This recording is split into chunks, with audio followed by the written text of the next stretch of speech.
மாறும். கர்த்தர் ரொம்ப ரொம்ப நல்லவன் சொல்லி நாம் அவரை நன்கு புரிந்து கொள்ள வேண்டும். அல்லேலூயா. சரி, ஒரு சம்பவத்தை நம்ம பார்க்க போகிறோம். லூக்கா எழுதின சுவிசேஷம் 7 அதிகாரத்தை திருப்பிக் கொள்வோம்.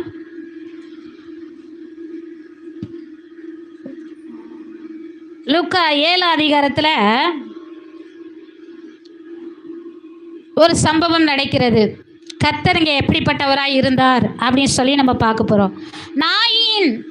நாயின் அப்படின்னு சொல்லி ஒரு ஊர் இருக்கிறது. அந்த ஊருக்கு இயேசுவும் அவருடைய சீசர்களும் போகிறார்கள். அப்பொழுது பார்த்தீங்கன்னா 7 அதிகாரத்தில் 11 வசனத்தில், மறுநாளிலே அவர் நாயின் என்னும் ஊருக்கு போனார். அவருடைய சீசர்களும் திரளான ஜனங்கள் அவருக்கு பின் சென்றார்கள். அப்பொழுது அந்த நாயின் ஊர் வாசலுக்கு சமீபித்த போது மரித்து போன ஒரு வாலிபனை அடக்கம் பண்ணுவதற்காக ஊர் ஜனங்கள்லாம் என்ன பண்ணியிருக்காங்க, போயிட்டுருக்குறாங்க. அப்போ அந்த தாய் என்ன பண்ணுறா, அந்த பாடையோடு கூட போயிட்டுருக்கிறா. அவளுக்கு கணவரும் கிடையாது, ஒரே பையன்தான் இருந்தால் அவனும் மறித்து போய் விட்டான். அப்போ எல்லாரும் அடக்கம் பண்ண போகிறாங்க. அந்த தாய் என்ன சொல்லியிருப்பா, சொல்லி சொல்லி அழுதுருப்பா. எனக்கு கணவரை விட்டுட்டு போயிட்டாரு, எனக்கு ஒரு பையன் இருக்கான், அவன் என்ன காப்பாற்றுவான், அவன் என்ன பார்த்துக்குவான்னு நினச்சேன்னு, நீ என்ன விட்டுட்டு போயிட்டிய அப்படின்னு சொல்லி சொல்லி அந்த அம்மா என்ன பண்ணியிருப்பாங்க, அழுதுருப்பாங்க. ஏ ராசா, நீ என்னை விட்டு போயிட்டிய, நான் என்ன செய்ய போகிறேன், நீ இல்லாமல் நான் எப்படி வாழ போகிறேன், எனக்கு யாருமே இல்லையே, இனி நான் இருந்து என்னத்துக்குன்னு சொல்லி அந்த அம்மா அழுது அழுது புலம்பி இருக்கிறார்கள். நிச்சயமாக அந்த மரண வேலையில் அதை தாங்க முடியாது தான்.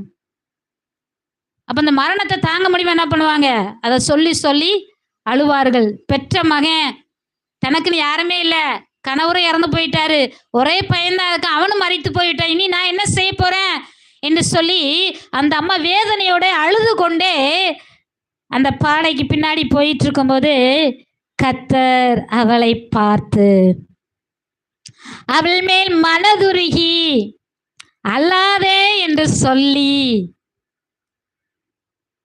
கிட்ட வந்து பாடையை தொட்டார்.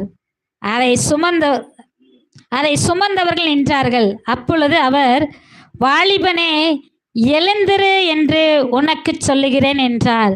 மரித்தவன் எழுந்து உட்கார்ந்து பேசத் தொடங்கினான். அல்லேலூயா, அல்லேலூயா. இயேசுவால் அதை தாங்க முடியல.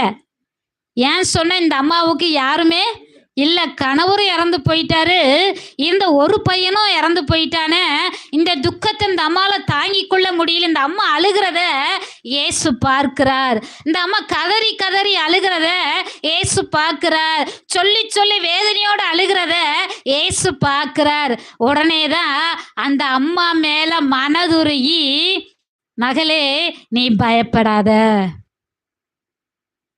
அவளுடைய கண்ணீரை துடைத்து உடனே பாடை பக்கத்தில் போய் என்ன பண்ணாரா, வாலிபனை பார்த்து சொன்னாரா, வாலிபனே நீ எழுந்துரு.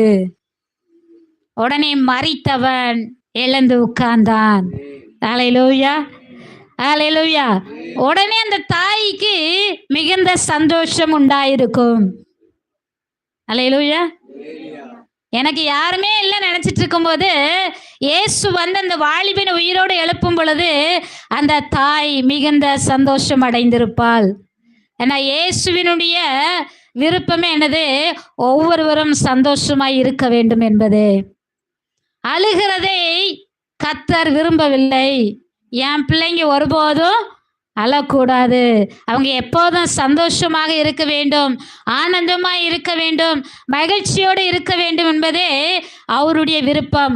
அதற்காகத்தான் இயேசு இந்த உலகத்தில் மனுஷனாக அவதாரம் எடுத்து வந்தார். அல்லேலூயா. அவர் நம்மை அதிகமாக நேசிக்கிறதுனால தாங்க நமக்காக உதவி செய்யும்படிக்கு இந்த பூமிக்கு வந்தார்.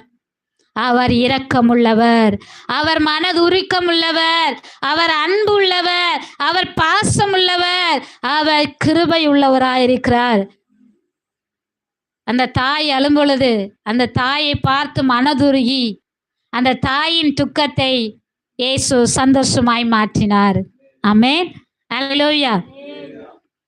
இதே போல நம்ம வாழ்க்கையிலும் கூட, உங்க வாழ்க்கையிலும் கூட அவர் உங்களை துக்கத்தை சந்தோஷமாய் மாற்ற